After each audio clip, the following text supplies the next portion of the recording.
run tests on my friends, rigorous testing. Yeah, I was going to say, yeah. 100%. Yeah, no. Once I've got that group, you don't let me finish. Once I've got that group, they'd then be in a race. The top 3 Squid would Games. then enter a Squid Game style competition. Yeah. And then one of them, I'd buy him a car. Yeah. And move on. I don't know why you wanna treat me this way.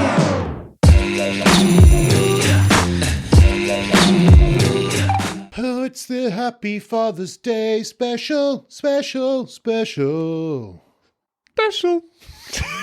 Welcome. This is the Father's Day special of this wonderful podcast. This doesn't count as an episode, technically. Technically, yeah. It's going to come in between 56 and 57. Yep. It's going to be too late for Father's Day, though. It's only going to be... Just know that yesterday was Father's Day, all right? Yeah. I want you to know that. It's when coming you're out watching this. 4 days, though, isn't it? Good luck. It's meant to be out in 4 days. If we see you in 4 days, you know what happens. You're very lucky. Yeah. If we don't see you in 4 days. This is just a Father's Day special. This is a late Father's Day special. Yeah. Recorded after Father's Day.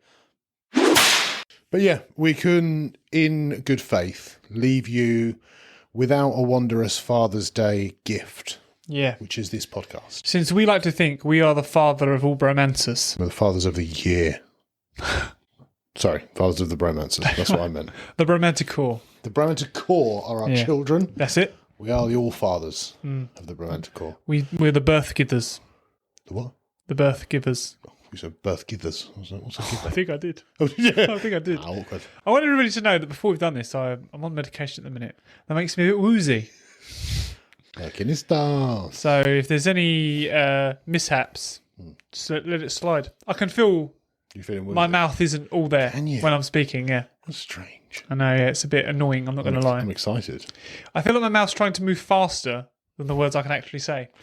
So the first fact we're going to go into is... Yeah, no. Tell me they're wrong this time, big boy. Yeah. Yeah. So first thing is very much first. How was your Father's Day, Papa Ryan? Sadly, terrible. Oh. Okay. I got kidney stones. Ah, that's it. About midday, I had an excruciating pain. And so, yeah, I went to hospital. Had some CT scans done over 2 days.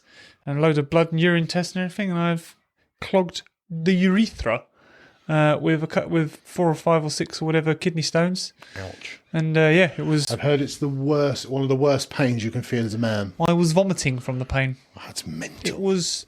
I've got to be honest with you. Not pleasant. Yeah, it's easily the worst pain I've ever felt.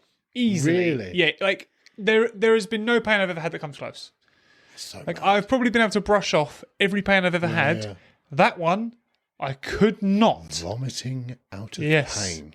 I was like, and the fear is, you've got no idea what that pain is. When it happens and you've never had any pain like it in your life, Yeah.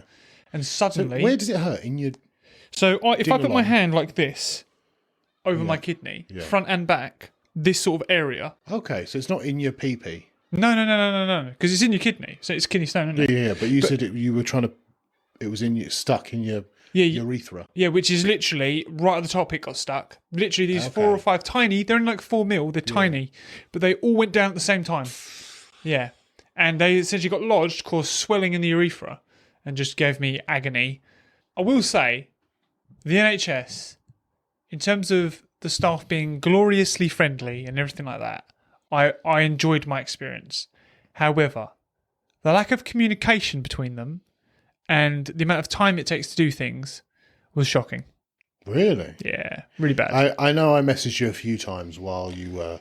And you're like, I'm still waiting. Just waiting. I'm still waiting. Just spent... I So, was like, what are you waiting for? so essentially, I did a CT scan. This was like, say, for example, I got to the hospital about 1 o'clock Yeah.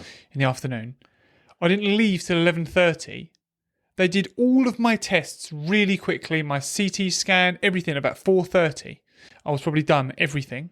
I didn't leave till 11:30 because they wanted me to do another scan. But no one could discharge me. So I just had to wait. What do you mean no one could discharge you? Because You they had to discharge book me an yourself? appointment for the next day to get to get my next CT scan. Do you know what they didn't do the next day? Call me to tell me when the CT scan was. Good job I called them. I didn't even call them. My wife did. God. Yeah. She called them at about 12 o'clock or half 11 or something like that and just said, we've not heard anything. And they went, oh, it's at 12:40 his appointment. God. Thanks for letting us know. Yeah. So I shot down there, did the CT scan. They said it should take about 1 or 2 hours for the results to come back. I was like, all right, fine. You know, it's probably about 1:30. I didn't leave till about 6:30. Unreal, isn't it? Doctor just said, the results haven't come back. I was like, come on now. You're joking me. Yeah, this is ridiculous. So, but everyone was totally lovely and everything like that. It's just annoying, isn't it? And it's the annoying part about it is it's not their fault. Yeah. Do you know what I mean? They're all doing it's not like you've got 20 doctors sitting in the back going, oh, God, yeah, exactly. God. Yeah. Like they're stretched. They're so underfunded and under. Like when I left, they gave me a review sheet. I still gave them 5 stars. Yeah. Like I wasn't like unacceptable. I had to wait longer than I would have liked. Yes, because that is the reality of free healthcare, isn't it? Yeah. But so I go away on Friday, and I'm while I'm away on holiday at Cornwall, I'm gonna spend one of those days as my Father's Day. Oh, wicked. So we're gonna go on a hike. Yeah. I'm hoping to take him into a lake, like a shallow lake. Okay. And throw some stone, do some splashing around because he loves all that sort of stuff. So that's the plan for me. And how was yours? Mine was short-lived, not for any fault of anyone else's, but obviously, as you're aware, we're moving offices. I'm trying to move into a home office at home.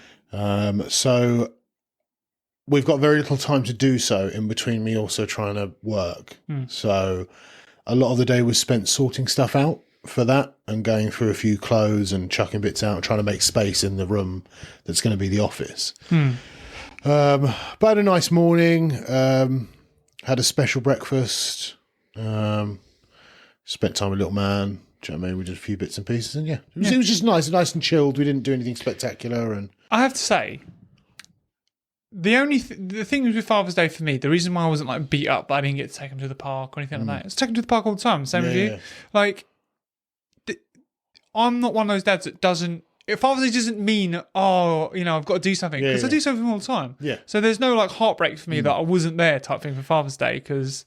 The best present Elijah has ever got me, I got on Father's Day. Yeah. It's a homemade coaster. And on one side is to Daddy.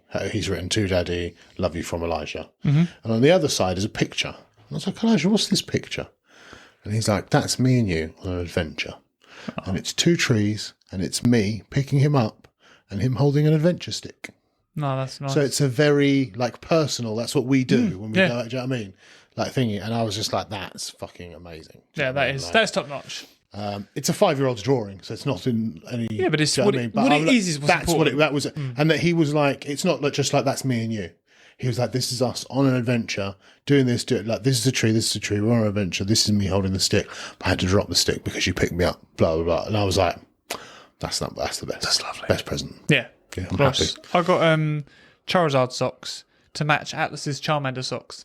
Boom. So that's pretty good, That's isn't it? good. That's good. Not quite as personal. Although, on that note, we did put his first piece of artwork up on the fridge the other day. Oh. Yeah. The many to come, my friend. Who knows what it is? The many.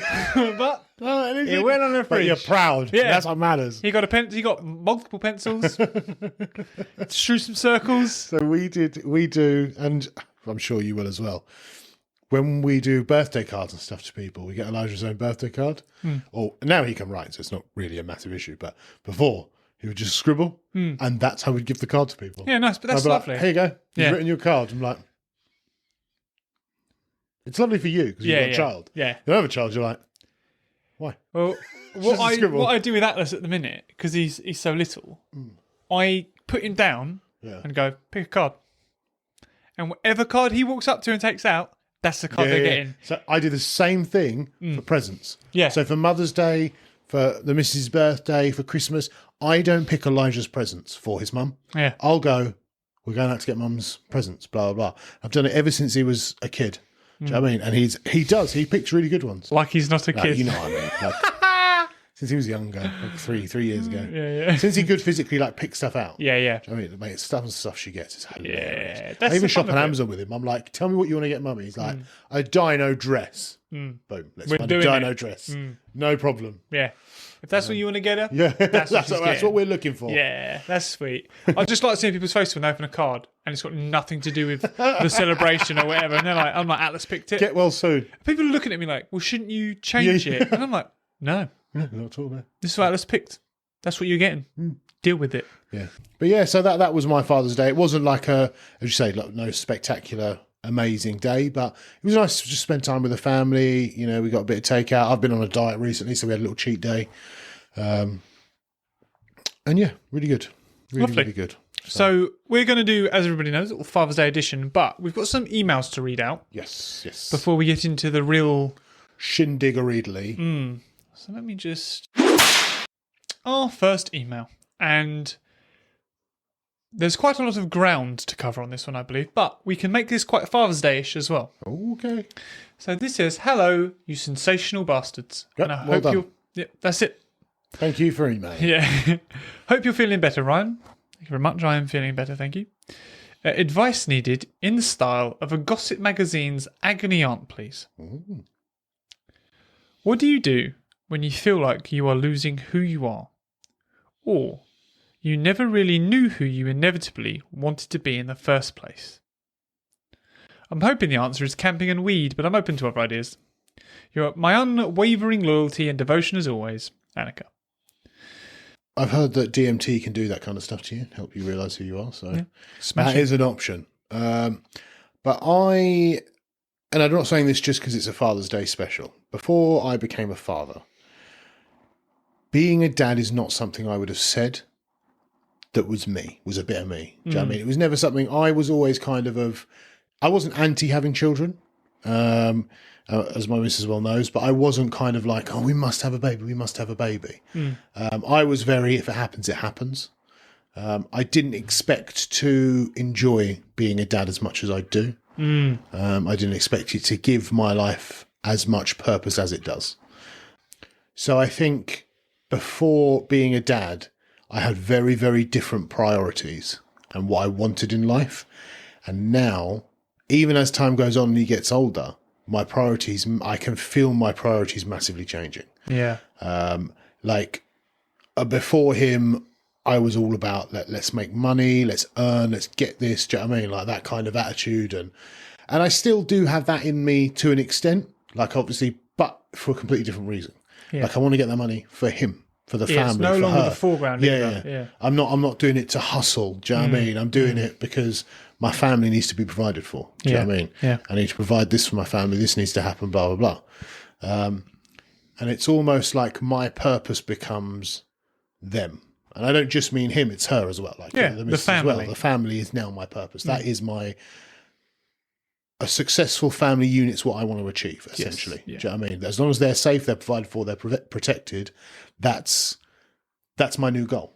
And nothing else matters. Do you know what I mean? I would, the job I do now, although, it does the job and whatever, if I were to lose it tomorrow, I would go out and work whatever I needed to work to go and provide and do what I need to do for them. Yep. And wouldn't bat an eye at it. Before, I would have been like, no, I won't do that. I've done this. I'll work it. I wouldn't bat an eye at it now. Yeah. Whatever you want. Do you know what I mean? I'll get it done. Yeah. So before I became a dad, my life had a very different purpose, and now it has entirely changed. There's something that happened to me when I went to Norfolk to see my dad. Okay. And it brought a tear to my eye, and I was wearing sunglasses. So I was like, I've got away with this. But Atlas was not misbehaving, but being his usual self. And we were sitting and having lunch. So Becca was like, Ryan, you're going to have to take him. So he'll calm down. Yeah. So I took him, sat him on my lap, and we ate just fine. My dad sort of put his hand on my shoulder and he went, oh, I think you were just born to be a dad. And I was like, that's really nice. I was like, thanks, Dad. Yeah. And I don't know why, it really chucked me up. Yeah, I was like, oh, I really appreciate that, yeah. It's very strange that how proud you get when it's acknowledged because you enjoy what you're doing. Yeah. As soon as it's acknowledged that you're doing a good job, It is because it's so important to you that you do a good job. Yes, yeah. As well. It's very emotional when someone acknowledges and goes, "No, you're smashing this." Yeah, especially someone like my dad, who's come on leaps and bounds as a dad But in doesn't later show life. much emotion. He doesn't do it. It's not his kind of thing to be like that. Not at all. But Didn't really expect nice. him to say it in any way. And to me, it felt like a small moment. But I guess maybe calming your kid down at a table when there's food around and stuff. Yeah. Just someone else might be like, Banging, well done. yeah, well done. But, Like, that's really great. Like, for me, I don't know, that kind of really kind of like perked me up a bit and everything. Do you know what I mean? Like, I was like, oh man, that's fucking nice. That, yeah. Yes, it's who you are, losing who you are. But I would say you more found who you are. Yes, absolutely. And the never really knowing who you inevitably wanted to be in the first place until something happened to you that made you realise what you wanted to be. Another thing on losing who you are. I know a lot of parents concern themselves. And I don't know if you or Becca have had this similar thing. I know Jade has, about losing themselves when they've had a child to just becoming a mum or just becoming a dad. And this is going to sound weird, and it's not a judgmental thing to anyone who does feel like that, because I know people like to have their own personalities and keep themselves separate from mum and dad. I don't care. I'll be dad. Fine. Yep. Fuck the rest of it. Yep. I don't care. Do you know what I mean? That's all that's important to me now. Yeah. I don't want to be fun time, go out drinking. I don't want to be that guy. Nah. I want to be dad. Yep. You know what I mean? And it's so strange that you say that, because I just agree with you 100%. And it was something I had to say to Becca. I don't understand. No, She no, was no. like, I feel like I'm losing who I am. And I'm like, what do you mean losing? Yes, You're not losing exactly, anything. yeah. Like, you've got this whole new world. Like, immerse yourself in it. Yeah, yeah. I don't understand. I can't help you with something that I don't truly get, because this is, in so many ways, the happiest I've ever been, finding this new version of myself. Yeah, I absolutely. was like, so I don't get it. And she's now come full circle to that way of thinking. She loves the new her. Yeah. And stuff like that, Don't get me wrong, there are elements of like where she used to be like really into fitness and stuff like that she misses. But I said it's fine to miss stuff. Yeah. But that doesn't mean you have to take away from what's here now. No. And the thing is, I do get it. Like, it's not something I don't understand, like where, like the reasoning behind it. Like, people don't want to just be seen as a mum or just be seen as a dad. I get that kind of, they're a person as well. They have their own personality. They have their own being. But for me, and again, I want to say this not in a way of I'm better than you because I feel like this. But for me personally, nothing else matters. Yeah. So I'm like, Yeah. and maybe some people will see that as me losing my identity. Maybe. I don't. I see it the opposite. I see it as Funny enough, I don't know if you feel the same about this as me, actually. And maybe this is why we feel this way. My 20s, I really struggled to find an identity. Like, I heavily got into strongman and sports, and, I had all these different jobs and stuff like that, but I could never really hone in on what I wanted to do, what I wanted to be. I always felt like I was just floating a lot. And this has grounded me heavily in a way that now allows me to say, all right, well, now I've got purpose and responsibility and stuff like that. Yeah. And now I really feel I've got goals that are far more like concrete, because it's not just me anymore. Yeah. So I feel like it did help me find purpose personally. I don't think I didn't have a purpose, but I think what I was striving for, it's similar to what we talked about last time about having an end goal and having, something to work towards. Although I was working towards something, there was nothing I was working towards it for. But do you think that's a purpose, just making money? No, because I feel like you need to, what's the point of having the money? That's what I mean, yeah. the renewed thing in my head. Like, Yes. before that, like, what's the point of making the money? Before I was like, yeah, money, like, let's just fucking get it. Yeah. Now I'm like, but no, there's a reason for me being here. And a more important reason is for me to raise this boy to be like a great man. Yeah. Do you know what I mean? And then, that's it, really. Yeah. I think if you're somebody away from children who's struggling with purpose, I do think that's a very difficult place to find yourself. I think you needn't lay the burden on yourself so heavy of feeling that you have to have purpose. I think some people do reach for this too greatly. I think just having a sense of being and happiness and content is sometimes enough. And hopefully within that, purpose will find itself for you. I think that's great. And a key thing is that a lot of the time, the purpose will find you. Like you'll find a reason in what you're doing to give you purpose. So don't go hunting and thinking you need to do X, Y, Z and blah. And you find it a lot with like teenagers and stuff who go traveling because they want to find their purpose and discover themselves and this, that, and the other. And some may. I know a lot of people who went traveling in their, teens, early 20s, came back and was like, oh, it was good fun. I got drunk a lot and didn't really find a purpose from it. There's no, don't hate yourself because you feel like there is no end goal. It will come to you. Yeah. And it might be in the place you least expect it, because mine was. Yeah, there you go as well, yeah. And I would say be adventurous and go outside of your comfort zone. I find often the reason you can't find a purpose for some people is because you're not willing to do things that you've never done. And sometimes that really helps. If that's like, tiny example of this, some people will never go to a little boxing class or things like that. Just little silly things, go to a pottery class or, just do something a little bit out of your norm. Yeah. And often you might think, God, I really enjoy this. And if all else fails, just poke holes in all the condoms, make loads of children, and hopefully that'll be your purpose. Because once you've done that, it's a bit hard to go back on it. I just want you to know that only one half of Team Bromantic advised that. So impregnate the world. That's the slogan of Team Bromantic. You'll see it across the top of the screen. Impregnate the world. Yep. Once again, only half.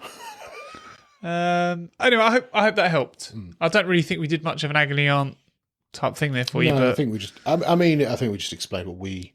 Yeah, we just chat shit. Yeah. For long enough, and hopefully something. What we do, if you throw enough shit, something will stick.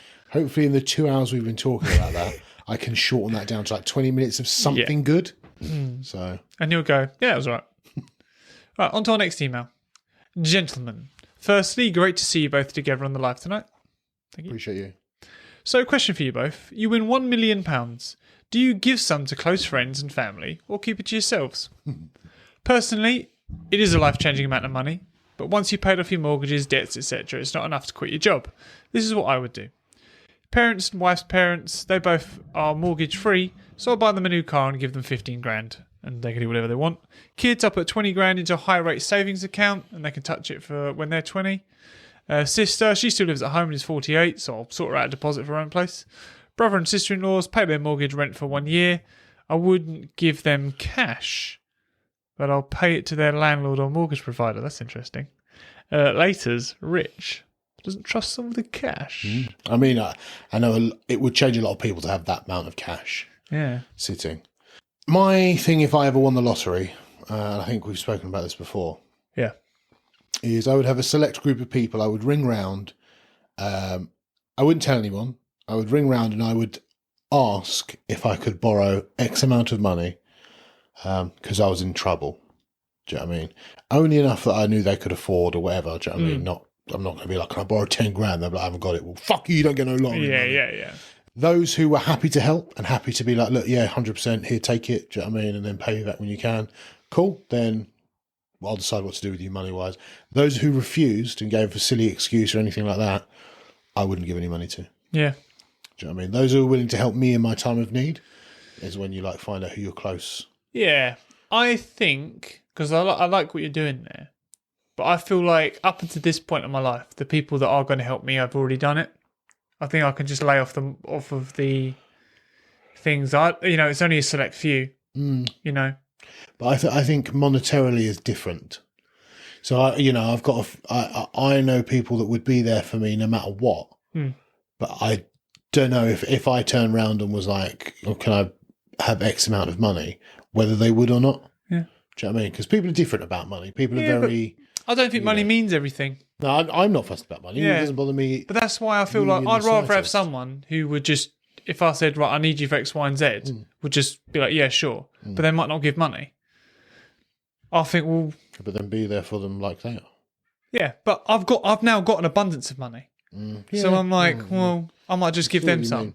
Do you think they'd give you some if they had an abundance of money? That's what I mean. There's only a select few of people that I'm looking at here. But I think if they won a bundle of money, I'm pretty sure they'd give me some. I'd run tests on my friends, rigorous testing. I was going to say, yeah. 100%. Yeah, no. Once I've got that group, you don't let me finish. Once I've got that group, they'd then be in a race. The top 3 Squid would Games. then enter a Squid Game style competition. Yeah. And then one of them, I'd buy him a car. Yeah. And move on. It's like physical 100, but you don't win much. The potential's there. Yeah. But yeah, fuck it. Yeah. Every time. I'm like, why am I even doing this? No, What I was meant to do is learn gas some money. he just asked for a tenner. I don't know what the fuck is wrong with him. I've spent all the budget on this stupid game. Mate, there is some fireworks coming though. Yeah. Don't you worry. The show's spectacular. Yeah. Here's a Yaris. Don't worry. Yeah, that's all I could get. It's second hand. No, I think realistically, if I won, what did you say, £1 million? £1 million. £1 million. I'd probably take 500 and I would invest it. Try and make me money, essentially. And then with 500, I would buy like a house, sort out some bits and pieces, give some friends some money and stuff like that. And then hopefully the 500 grand that's making me money I'd be able to kind of live on and. Yeah. I feel like if I had that amount of money, my absolute priority would be pay off my debts and buy a house. Like straight away. I would just want to do those two things. You'd always have to have it so that you'll then secure that if you ran out of money, it's fine. Like, so, your house is done, your food's done, your gas, your electric, all that. At the moment, the job I do at the minute, I don't hate going to work. I've got no feeling of being like, God, I need to quit my job and find another way. So but say if you bought a nice house, got a gas electric meter that you put money on, put 10 grand on each, you're sorted for a good few years. Yeah. You fucking hope. Yeah. With gas prices now, that's a year. I know, right? Yeah. But yeah, like put 10, 20 grand on gas and electric and then, buy some food. I mean, food's the only thing that's like the perishables are the good things. But you always have everything else sorted and done. Yeah. So that you don't have to worry. Yeah. For hard times, I'll drive an Uber a couple of times a week, pay for the food shop and we're done. Like, do you know what I mean? We're happy. Yeah, I'd probably have 3 months off work as well. That's a very specific time. Why 3 months? Or is that just a random time you thought? Yeah, like I would like enough time. There's just things I want to do. Like I want to go on a nice holiday. I want to get my motorbike license. So just stuff where 3 months is enough time that I can just, without taking the piss out of work, I could get enough done. I think what I would do would be, after I've bought everything, I would not work like I am now, and I wouldn't take an extended period of time. I would find a job that took me either 2-3 hours a day or 2 days a week, for example. So I had a lot more time, but that just covered my food, anything else I needed to. Do you know what I mean? Just little bits and pieces. And that's what I would do. And then I would spend the rest of my time at home, and then obviously the 500 grand would be making money to get other stuff. But it would just be enough to tide us along. Do you know what I mean? Yeah, absolutely. Yeah, and if that happens, you can manage that, then ideal. That's the perfect scenario. Yeah, I don't know. I feel like I'm 50-50 on how I feel about work. It's quite a tough one to say without the money in your hand, isn't it? Yeah, because $1 million just doesn't get you far these days. I always kind of think like I'd get bored not working, which I think I would. But then I also think I could fill that with other things. Oh yeah, 100%. I don't feel like I'd be bored. Yeah, like, do you know what I mean? I'll go and do other bits and pieces and enjoy it, like do things that I enjoy, blah, blah, blah. And then if one day I was bored of that and I thought, I really need to go and work, then I'll go and do it. Yeah, exactly. Yeah, well, you never know. You might make enough money, have a hobby that ends up making money for you anyway. So like a podcast. Yes. I'd also buy 2 new cameras. Yeah. But yeah, there is the amount of money I would give to certain people, but I wouldn't give everybody the same amount. Yeah. So I would never tell anybody how much I won or how much I have. That's a good shout. Good shout. So yeah, that's the emails. On the Father's Day special, I have some questions for you. Delightful. Really happy about that. Some are quite deep. No. I know you like some deep questioning. While we look for those questions, I'm on them. Anyone who is watching, please do make sure you subscribed. Make sure you like and comment. Show us some love as the daddies of the Bromantic on Father's Day. We should receive your love just as we gave our seed to produce you within the podcast YouTube realm. I'll take over now. It's okay. Kofi, give us money. Give us money. So daddies can eat. Yeah, so daddy can eat. Right. What did you want to be when you were a child? And would you want the same for Elijah? There were two things I wanted to be when I was a child that I have distinct memories of. Mm-hmm. One was when I was a kid, and the other one was when I was a bit older. One was I always wanted to compete in World's Strongest Man. That's so weird. That's exactly the same as I had. Yep. When I was younger, I used to watch it with my dad. Yeah. I always wanted to compete in World's Strongest Man. Yep. And the second one was I wanted to be a graphics designer for computer games. Nice. That's when I was a bit older. So yeah, they're the two things. Do I want the same for Elijah? Yep. I would love him to strive to be a World's Strongest Man, no problem at all. Yeah. And if he wanted to be a graphic designer, yeah, cool. It's not a terrible job. Yeah. Doesn't pay as much as I'd quite like him to, but Yeah. what it is. Like, Yeah. as long as he enjoyed it, I don't really care what Elijah does, as long as it's something he enjoys and he's not a layabout, really. You know what I mean? How do you define success for yourself and success for Elijah? I suppose my success will come now. The happier my family is, the more successful I will be. So I think it relies heavily on my missus' happiness, my son's happiness. If we have any more children, their happiness and my ability to provide for them will be where my success comes from. I don't see it as a stack of money anymore. So I think that's what I would judge my, if I had millions and millions of pounds, my family were miserable, I would think I was unsuccessful. Right, yeah.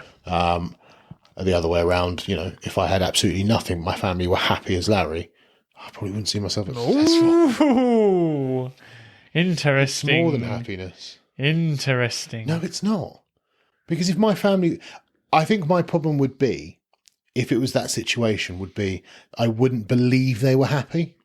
I'd be like, I could do more. Yes. That's what my thing would be. Although they could be the happiest people in the world, I'd always be like, I can do more. Yeah. Just currently how I feel at the moment. Yeah, I remember you saying before, yeah. But I think that's like that's a personal issue. It's the same thing that makes us great fathers and great husbands, is the fact that is a part of us. Yeah.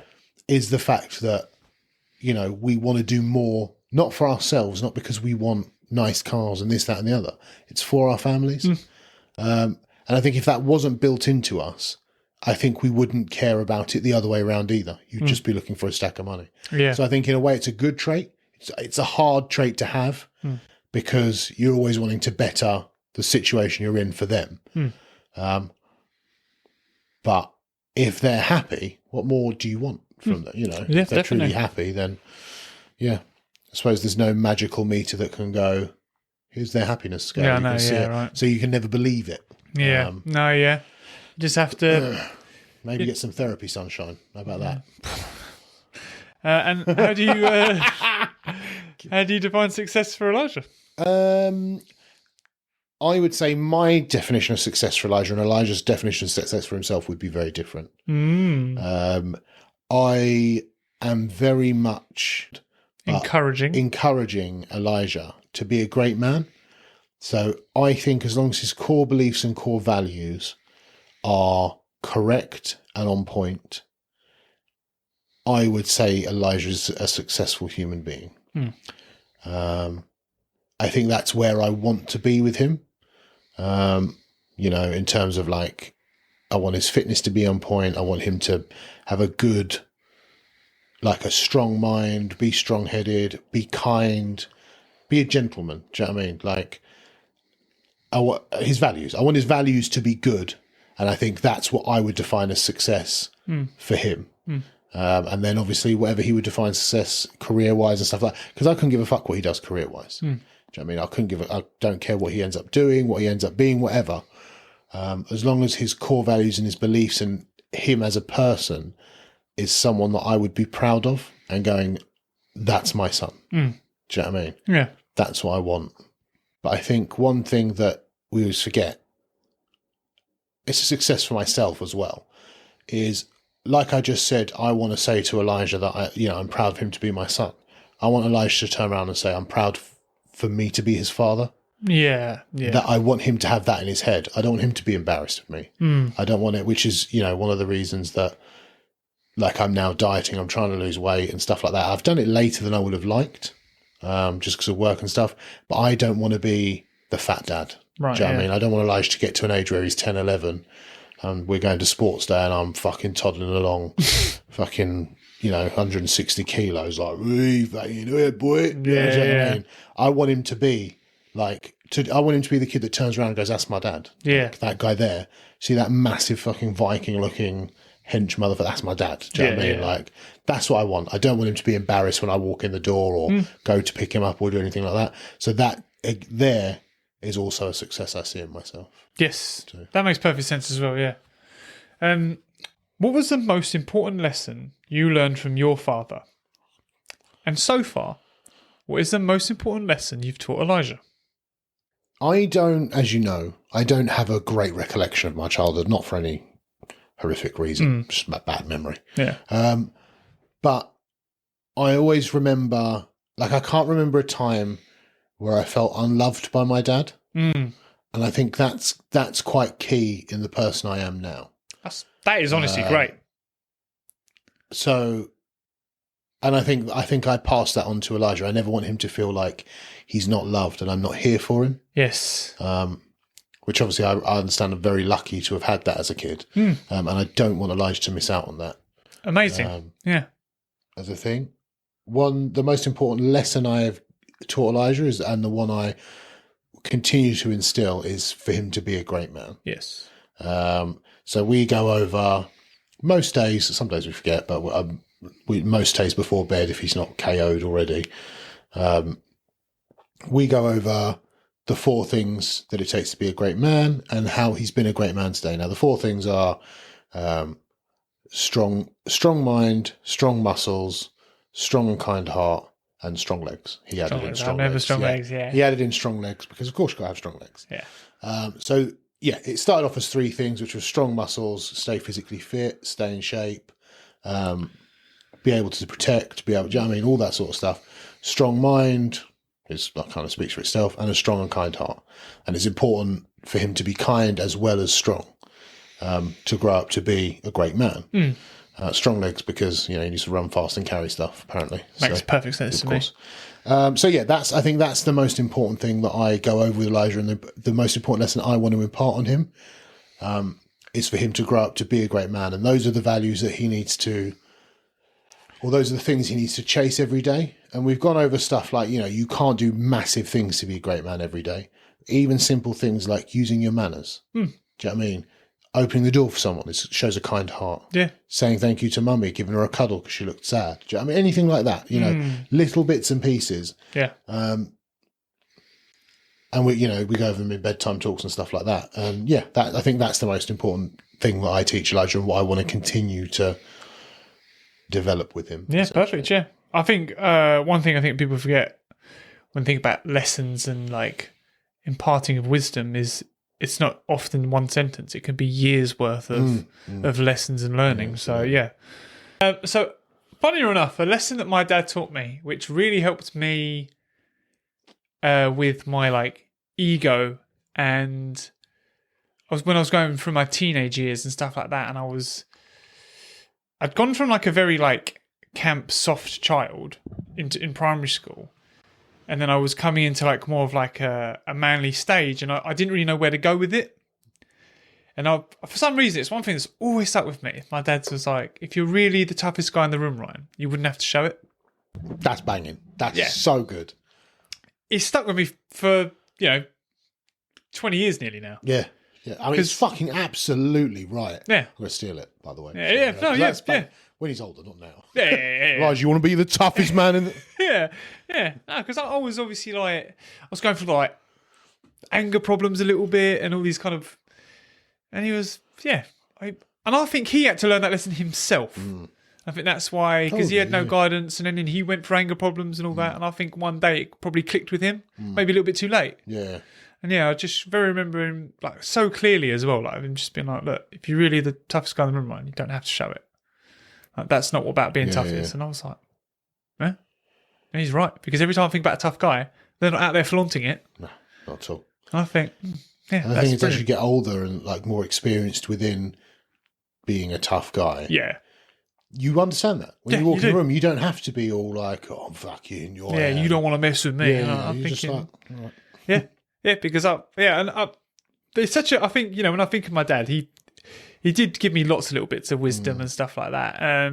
It's something I want to impart onto Atlas, which I know I've quoted here a few times, I've said to you a few times, is you can be anything you want in this world, but you have to work at it every single day. Absolutely. And I'm gonna get a poster of that and put it in his room, because I really want him to understand that he's capable and he can do it, but he just has to do it every day. And such an amazing lesson. Yeah, 100%. I'll follow that as well. That's something that I will, be where I've always tried to avoid being like, be whatever you want to be, because I don't want to be this guy that's just like, you've got everything, don't worry. I totally agree with you. Yeah. But adding that little bit at the end, fucking fantastic. Because that lets him know that you completely believe in him. Yeah.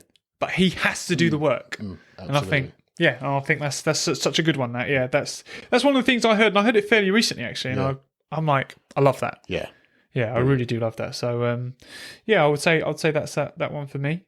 How has your relationship changed with Elijah over time, and how do you hope it changes in the future? Obviously, as he's kind of developed and got older, it's a lot more of a boisterous boy's attitude coming out. And I wouldn't say I don't think the relationship's changed. I think the way I have to deal with him has changed a lot. In terms of, I feel like I've had to be firmer, because obviously as he grows, he pushes more and more boundaries. Yes. So I feel like I've become firmer with him, but also I want him to explore that side of him. Yeah. So although I've become firm with certain things like his manners and speaking to his mum, speaking to me, and his respect and stuff like that, the boisterous side of it, I've also kind of nurtured and pushed on. So I don't want him to be this timid, shy, don't say anything to anyone. Still do your thing. Do you know what I mean? Like, be this boisterous thing, but understand respect, understand where you are, and understand what you're doing. So that's more of a path I'm teetering on at the moment, as opposed to, obviously, when he's a baby, it's don't do that, don't do that, don't do that. You're just kind of going, this is how you stay alive. Do you know what I mean? Yeah. Now I'm like, this is how you socially interact. Yes. Funny enough, when you saying that, I actually saw a really good quote the other day. I'm going to have to shorten it because it was a much longer quote, but he said, parents want strong-willed adults but obedient children, but they never make the leap between the two. Yeah. But then expect them to go into it. And Absolutely. I think it's why you have to nurture it. Throughout. And it's also understanding that as a young boy, it's not unusual for him to push back. At the end of the day, like, if you look at it as we're animals, like in the household, I'm the alpha male. So he's going to push back. He's going to try and take over. And eventually one day he will. That's my job, is to raise him to take over from me and look after the family. Yeah. So he still has to have that respect and decorum with his mum, with me, and for the household, and do you know what I mean? But going out and doing stuff, always push him to do this, like speak to this person, do that, do this. Do you know what I mean? Like, I think that's more the path where I'd want him to be when he's older.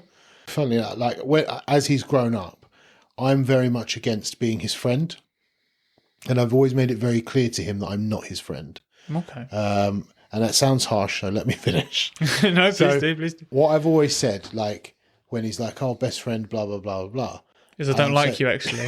You're a prick. We're not friends. Yeah. You're a prick. If you weren't my son, I wouldn't talk to you. No. What I've always said to him is that I'm not your friend, I'm your dad. And it's very important for him to realise that I am not his friend. I'm his father. And I always say to him, that's better than your friend. Do you know what I mean? Yeah. But my role in your life is your father, not your friend. Yeah. So I'm here, if you want to talk, I'm here for all that stuff. But I'm your dad. Yeah. Do you know what I mean? One thing he said was lovely to me the other day, because obviously we've spoken about it before. He turned around to me and said, oh, Daddy, if you weren't my dad, you'd be my friend. And I was like, oh, that's really nice. Yeah, there you go. Do you know what I mean? Because it's like he understands, like I get it. Like he wants to be around me as well as just having to be around me because we're family. And obviously I feel the same thing. I love him to bits, do you know what I mean? But I do think it's really important to know that I'm not his pal. We're not going to do X, Y, and Z. If he fucks up, I'm going to tell him. You know what I mean? If he does this, I'm there to discipline him. We're not friends. Do you know what I mean? I think that's super interesting, actually, that you take that approach. I think a lot of people would... not like that. No, I don't even think they're not like it. I just don't think they'd ever even viewed it in that way. I think a lot of people are like, me and my daughter, me and my son, we're best friends. Yep. I mean, it's very interesting that you flip that and be like, well, what's better than being a best friend? My dad taught me that. Just thought about it, There you go. There you go. Yeah. I'm not your friend, I'm your dad. Yeah. And we can be as loving, as close, whatever as you want, but I am your father. Yes. That is what I am. So. That's brilliant, that one is, yeah. I really, really enjoy that. And so I think you've covered in that as well, how you want the relationship to develop as well, in terms of nurturing him. And I want us to be a father-son bobsled team. Brilliant. When he gets older. I've been training him in running currently. Yeah. As he gets older, we'll be pushing. I'm going to be the guy that lies in the bobsled. He's going to run and jump and slide in. So I'm losing weight now. So I'm ready for when he's older. Perfect. The perfect plan. Done. I didn't see it coming. No one does. Yeah. And you? Yeah. You tried to avoid it, but you... I did, yeah. And I don't know if it works because of Atlas's baby. Yeah, I know. It's very difficult, for me to say like how our relationship has gone. But actually, I mean, to be fair, I say that it changed so much. Yeah, true. And he's become so much more physical. He's 19 months old now, and we're realizing like we laugh too much at what he does because we're like, I shouldn't really laugh at that, should we? But like, for example, the other day, I always test Atlas, and I don't know if that's always the best thing to do, but I always like to see what he's comfortable with, what he's uncomfortable with. So I always hold him upside down, never mind. But the other day I was like, I wonder if he was laying on his back, and I was like, I wonder if I pick him up by his legs, how he'd feel about being upside down like that. Didn't really like it. Obviously, I'm not going to like continually, as soon as he doesn't like it, I'll put him down, pick him up, give him a cuddle, no problem at all. Anyway, then he wanted to be held by his mum. I was like, fine. And then after about 3 seconds, he wanted to go back to me. Fine. And then I put him down on the floor, but I wanted to walk into the bathroom to pick something up before I went into his playroom with him. So he went into the playroom, turned around, annoyed that I hadn't followed him. But then Becca had gone, do you want me to? And put her hands out like this. And he went, ugh, and smacked her hand. And we were like, oh, and we laughed. And then we were like, shouldn't laugh at that. Yeah. But it's like sweet at the same time. Yeah. And we're like, oh, we've got to... The thing is obviously, yes, it's sweet now. Yeah, that's it, yeah. But if he gets older and does it, not so sweet. Exactly, yeah. It's like knock on the I've head. got way more whenever he's physical towards Becca. Just being like, no. Yeah. No. Like I don't know if I mentioned it the other day on the pod, but like our cat, he just grabs its tail. The cat tries to run away and he's just holding it. And I'm like, no, that's not okay. You can't do that. And it's kind of now that he'll develop that what's okay and what's not okay. Yes. Kind of thing. So yeah, I think that's really important that you're not necessarily heavy with it, but strict with it. Yeah. Like he definitely knows no. Do you know what I mean? So like just being really like, I try and take all the fun out of the mood. And if he does something that's violent, immediately I'm like, no. Yeah. But also, because when he's like it with me, like I've said to Becca, let him do it. Yeah. Like I want him to know that he can be playful like that towards me and it's okay. Yeah. Like I don't want that bit to be... There's nothing wrong with rough and tumble. Yes. In the right scenario. Exactly, yeah. Yeah. So, but yeah, no. So I think that's, as the months coming up now, we're leading up to 2. Once he hits 2, I said to Becca, we're going to buy some little sporting equipment. Because I want to start getting him into... I know people will be like, that's way too young. I just want to see if he enjoys it, see if he doesn't, see how he feels about it, What kind of sporting equipment are you thinking? Just like little activity things, like a proper little goal, and a basketball hoop and stuff like that. Just stuff that he can... Nothing mental, not like some Olympic rings or anything like that, do you know what I mean? But, I feel like a really good advert for what I'm trying to say here is if you look at Luke Littler, 16 years old, he's a world champion of darts because his dad started him young. What more of an advert do you need for starting him young, really? Absolutely, yeah. So yeah, that's the path we're on anyway. How has your career affected your role as a father? Career time-wise, I missed from the ages of 1 to 3 with Elijah. I missed a lot of stuff because I was very work, got to earn, got a baby, need to provide, need to do this. I missed a lot of stuff. I missed a lot of firsts, missed a lot of outings that were really lovely. Once he got to that kind of age, I got to a point at work where I didn't want to do it anymore. Do you know what I mean? I very much got to a point where my home life needed me more. Although I still needed to work, I needed to balance out work-life balance. I needed to balance that out because I was very much over the work side of things where I'd thrown myself into it so much because I was like, I've got a baby, I have to earn money. Yeah. And I realised like it's earn as much money as you want. You're missing out on so much stuff. Yeah. With his growth. I think that's one major thing that my career had an issue with. And then obviously I restructured what I was doing work-wise and stuff like that. And I've spent a lot more time at home, which is fantastic. It's also, with the job I do, it's made me a lot more cautious of certain things. It's made me more cautious of other people when I'm around my son. When I go out with my son and stuff like that, I'm a lot more cautious. But I feel like that's not necessarily something dad-wise. It's something I'm very aware of when I go out with my missus. It's something I'm very aware of when I go out with my friends. It's why I don't go to clubs. I don't go to bars, really, because I can't really relax. I'm always very on edge or looking around or checking what this is doing, what that's doing. So career-wise, that's affected it in that way as well. But yeah, I think that's really all the kind of input it's had. Do you think it's affected the way that Elijah is? Not now. I think maybe in the future it will. I don't think my career now has affected how he is. Right. Because I don't think he fully understands what it is that I really do. Yeah. And you? Well, I'm super happy that I've moved to a job now that allows me to be home. Like, this is the first job I've ever done since Alex been born, but also before that, where I don't work any weekends, pretty much. Yeah. And the difference in my own sense of happiness and my sense of, like, work isn't the be-all and end-all is way healthier. Yeah. Like, it's one thing when because we used to work together. That's one thing I said when you said to me that you were leaving. I said, like, I could never blame you because obviously I'd been through that with Elijah. It's one thing I said to you, like, I think I said to you several times, like, I could never blame you for that. Yeah. Like, wanting more time with the family, don't blame you at all. Yeah, I was looking at, like, Becca pregnant and, like, how much she was just like, this is so hard and you're never here. Yeah. And I was like, I'm literally going to miss so much. Same conversation we had. I was like, mate, you just go. Like, I'm not even... Yeah, because I'm not mad, I'm not annoyed, I'm not... People said to me, like, didn't Gaz try and make you stay? I was like, no, I think he was glad that I was doing something else. The reason you gave was so fucking... And I felt it. Do you know what I mean? Was it like, I need to... Mate, go. Yeah. You know when you're just like, fucking go, mate. What are you doing here, Yeah, and that is honestly how I felt about it when I left as well. Because I mean, any of you staff members listening have got kids. Don't you fucking dare. Yeah. I'm not talking to you. Yeah, this is Ryan specific. Yeah. All right, so I've got one more to end on. Hopefully it's a good one. So this is kind of like a self-reflection comparison on you and Elijah, on if you are similar to him, his age, if your parents say, oh, you were just like that or anything like that, or if you can see things that he does and you think, oh, that's a bit of me in there. Don't know.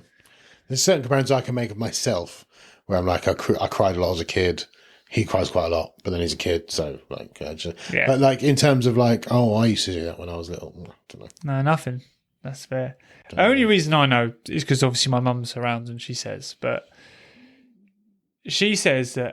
Atlas is a lot like me with very different parenting. Okay. So my mum was a cotton wool mum. Right. Weren't like, we let Atlas, and I know people are going to be like, but we've got like a coffee table in the middle of we just let him climb on it. Like, I know some people will be like, tell him to get down, but he loves it. And then he'll like, from there, he'll like jump on a sofa and stuff. And we just like, like go for it. Doesn't bother us at all. It's not an issue, not hurting anyone. Like, if you fall, you'll learn. Yeah. So, mum's like, it's like watching you with like less parameters. Like, so I know that we're similar, but I ended up being a massive crybaby. Yeah. Because I wasn't able to do these things. I think that may have contributed to that in some way, but yeah, no, he's very. Funny enough, he does really. Like he'll be doing stuff, and you'll be like, surely he's not got that from me. He stands with his hands behind his back, which I do all the time at home. Becca's like, oh my god, look, he's standing like you're standing. I'm like, that can't be. That must just be a thing, like. Yeah. But he'll be just standing like that. I'm like, that's mental. You can't just be doing that. Becca says he eats like me, but I'm like, that's a baby. That's not very nice. Yeah. I think that's just a shot at me there. Yeah. But yeah, I personally feel like we've got fairly similar. I think on the note of the crying thing. Yeah. When I was younger, I cried a lot. Probably up to, I don't know, but maybe age of like 10, 11. It's exactly the same as me, yeah. I cried a lot. That's something I always forget when I'm dealing with Elijah. So sometimes when I'm dealing with Elijah, not all the time, but he'll cry about something. I'm like, why are you crying? Like, what are you doing? Yeah. Do you know what I mean? And and I feel myself saying to him, like, why are you crying? Like, I've always made it very clear that it's okay to cry. Yes. About things that are okay to cry about. So there's no issue in crying as long as it's relevant. Do not cry to me because you dropped your banana skin just by the bin when you wanted to put it in the bin. That's not a reason to cry. Do you know what I mean? Yeah. But I always forget that I used to cry a lot because my fear is he's going to become this adult who just cries all the time and can't handle life and, this is going wrong. Do you know what I mean? I don't want that for him. Like, I want him to have a strong mind. I want him to, be able to handle stuff and be hardy and be resilient. And I forget that I was like that when I was younger. Yeah. And it's something I have to remind myself of sometimes when he's crying and I'm like, what are you doing? Yeah. I agree with that as well. And I used to, I look back at my childhood and I used to think I used to wear bright colours all the time. I was very camp, and all these things. And, I didn't stay that way. I turned into quite a hardy person and, went on from there. So I think it's, Still camp. Well, yeah, to a point. Yeah, I'd agree with that. Flamboyant. Yes, well. But, I love the fact that your answer to that was, well, how can I deny such a thing? Going. But yeah, I feel like just because what they're like from the age of 0 to 10 is not going to mould them as much as you might think from 10 to 20. And 10 to 20, such a big change in their lives. God, yeah. Their whole personality can switch. Yeah. Do you know what I mean? Yeah. So, yeah. That was good. I enjoyed that. Yeah, nice. Father's Day special. Guys, thank you very much for listening. Like and subscribe, do all the good stuff. I do have one thing for you. Oh, go. It's Father's Day related. Go. How do you feel about mothers that say Happy Father's Day? Fucking hate it. You do, yeah? Fucking hate it. You got your own day. Yep. Fuck off. Yeah, fair enough. I don't care if you're both. Yeah. Don't care. Yeah. Because you're not both. You're a mother. Yeah. Yeah. I not as aggressively, but I do agree with you. Because, God forbid if I'm ever a single parent, I won't be going on Mother's Day, well, Happy Mother's Day to the fathers too. So I just think... I'm a father. Yeah. Because it doesn't make you a father. You're a mother. Yes. That's what you are. Yes, you're fulfilling both... You're being both parents or fulfilling both parents' roles in their life. You're still a mother. Just doing a bit more. Yeah. What? One of the highest relations... You didn't need to back it up. You didn't need to back it up. Just to be clear, that was enough. Just to clarify, I think all you single mothers do a great job. Yeah.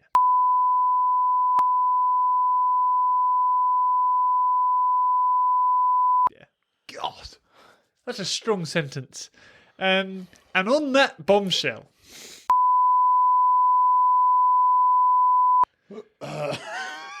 Where do we toe the line? Yeah. This is why only I can edit the pod. Yeah. Delete. Good night, everyone.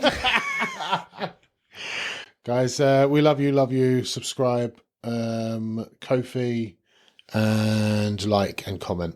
Yeah. Comment any of your fathering moments that you'd wish to share. The Bromantic fathers love you. Yes, we do. Forever and always.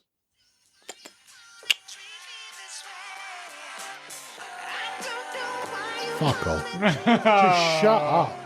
Don't even It's like, realise. shut the fuck up. You're not an influencer. Got 20 people liking your posts. Calm yourself. I know, yeah. But the thing is, if you'd have wrote something like, went to the gym today, well done, thingy, for coming Yeah. badly. Like, You'd be like, no worries, that's a nice post. But yeah. I'm like, yeah, fucking getting hard at it, boys.